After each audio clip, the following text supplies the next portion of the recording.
with bigger success so far in Europe than in the U.S. Well, their new album may finally change that, and they'll join us live right after their new video, With All My Might. This song is a beauty. The mountains may crumble.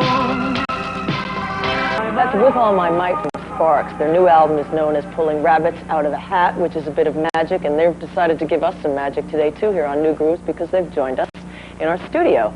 You guys started in college in the 70s, and I was wondering if at that time, as well as maybe recording some things, were you also performing live as a band? Well, we started off making tapes for ourselves, for our own pleasure. And that's why we kind of sound the way we do, because we never had to think of pleasing an actual audience that we were playing to. This video is getting more exposure here in the States than some of your previous works, but from what I've been told, you've already produced quite a collection of videos. We've probably done more than most bands, because we started making them in England when we were living there, because in Europe in the 74 and 75 and 76, all that time when we were living there, you were just required to you made a video just with every single that you released in Europe, because over there there's lots of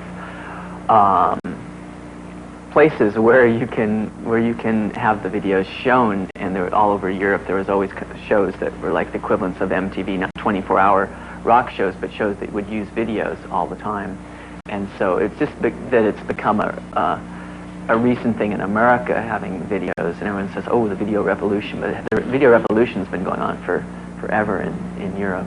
I think it's destroyed a lot of bands that I hear a record on the radio, and I say, that's not bad, that's kind of nice, and then I see them with 20 modern jazz dancers behind them doing, you know, all this kind of stuff. I say, where's that coming from? It's like just totally destroys a lot of the just the image and the mystique you have about a lot of artists. For some artists it can work, but I think for maybe 80% of the artists, I think it's a tragedy.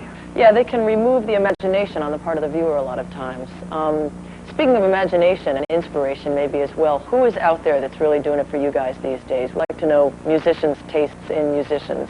They've only had 2 songs, so it's hard to judge if they'll have a career or not, but Frank Goes to Hollywood, the 2 songs they've released have both been real interesting. Yeah, not just interesting, but very necessary. We'll have that later on in the show, by the way. What are your motives? Our only motives are just to keep making records and to keep making videos and doing concerts and doing things that are real consistent with the whole Sparks thing. And well, Sparks is our thing too. Thanks a lot for coming up, Ron and Russell Mael.